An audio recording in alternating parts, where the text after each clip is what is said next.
Hello, my fellow luminaries. It's Kay again. Thanks for coming back. Today, I want to talk a little bit about journaling and its role in helping us to take care of ourselves. I know that self-care for a long time for me was kind of a four-letter word. I didn't feel like I should be worried about myself until I'd finished taking care of everybody else. And I can tell you, you can do that for a while. Some people can do it for a really long while. But sooner or later, you're going to run out of energy and you're going to get bitter and you're going to have a lot of frustration in your life. So it really is true that taking care of ourselves gives us the power and the energy and the passion to take care of others. So journaling can be an important part of that. To give you a framework for this, I'm going to borrow, give credit to a program called the Nurse Program that was developed by these women, Deborah Sichel and Jeanne Driscoll. And you can read about it in the book Women's Moods. If you're not a woman, please don't turn this off. I promise you the Nurse Program applies to you as well. It's an amazing book for women though, so read it.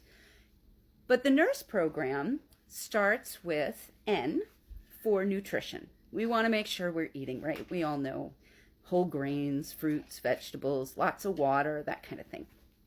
The U is for understanding. When we seek to have understanding, it's not just of ourselves, but we try to understand the people around us. We want to understand how all these crazy things that we see in the news are fitting together. How do they impact us? How do we impact them? Then we have the R word. R is for rest. Now, rest can be sleeping, absolutely. 6 to 8 hours of sleep, good thing to have.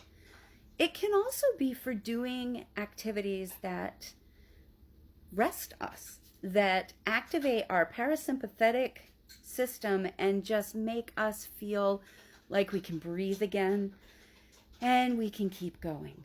That deep breathing that I'm doing, that's a way to activate that parasympathetic system. I use that a lot in my home. And then after the rest, you have S for spirituality. Now, spirituality is going to look different for everyone. I have a very strong belief and faith in God and in Jesus. And so my spirituality is very tied to prayer and to Bible reading and to attending church. Not everybody's going to have that. Some people activate their spirituality by being out in nature. Some people are going to go to mosque. Some people are going to go to temple. There are lots of different ways for you to touch into your spirituality. But basically, it's doing the things that really mean the most to you. Like, what is it that gives your life meaning, that drives you? What are your core values and beliefs? That's your spirituality. And spending time in that area is hugely important. Finally, we have E. E is for exercise. Now, I used to exercise a lot, and I haven't exercised in a really long time. So this is one of those areas that now that I'm on TikTok, I am going to ask for your help. So check in with me every once in a while and say, Kay, have you exercised this week? Yes, I'm going to do that. Okay. But now the question is, now that we've got this nurse framework, it's easy to remember, and nutrition, U understanding, R rest, S spirituality, E exercise. Go nurse, we got it. How are we going to connect that to journaling? Well, actually, journaling can help a lot. One way that journaling can help is by giving you a way to record whether or not you're doing any of these nurse activities. I actually have a couple of posters around my house that have activities that I've decided are really important for me to stay safe and healthy and sane in my life. So I have those on little charts, and that's a form of journaling. You can also keep track of what you're eating, how long you exercise. Those are all forms of journaling. But I think one of the or two of the best ways to get the journaling in are through understanding and spirituality.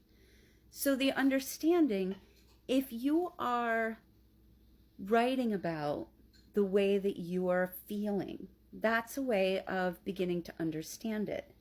And sometimes, like we talked about with a word yesterday, sometimes it's as simple as just saying, wow, I feel really tired. Why am I feeling so tired? And what's one thing I can do that isn't tiring? What's that one thing? And do it. And that will give you the understanding to say, oh, I can make a change in this. I kind of skipped over the R for rest, but I'm going to do that as well. For me, I have found that journaling, writing, creative writing, poetry has actually been incredibly restful. For a long time, I felt really tight in my chest, just like there's too much that I have to deal with. And I find that writing poetry is a way to open that up. You might want to write a story about it. Maybe imagine your life through somebody else's eyes, and you can write a story and just have fun, and that can be restful.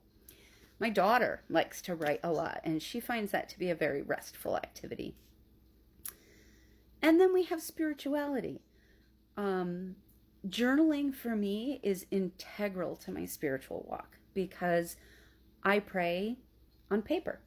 And while I'm reading my Bible, I will mark down verses that I think are important, or I will make connections to how those verses apply to my life or aren't applying to my life because I need to work on them, those kinds of things. So there are really a lot of ways that journaling can support all aspects of your health. So for example, if I'm journaling and I'm doing it while I'm doing my Bible study, I am taking care of 3 of those things at the same time. I'm understanding how I fit into the world. I am finding something that's restful for me, and I'm activating my spiritual life. Amazing. So what about you? Let's see what you can do over the next few days to make journaling a part of your self-care and see what benefits you get. Please make sure that you send me some comments so I know what's working and what isn't working for you. Also, if you've got specific areas of journaling that you'd like me to talk about, let me know. I'm happy to help. Okay. Have a great night, everybody, and go forth in peace.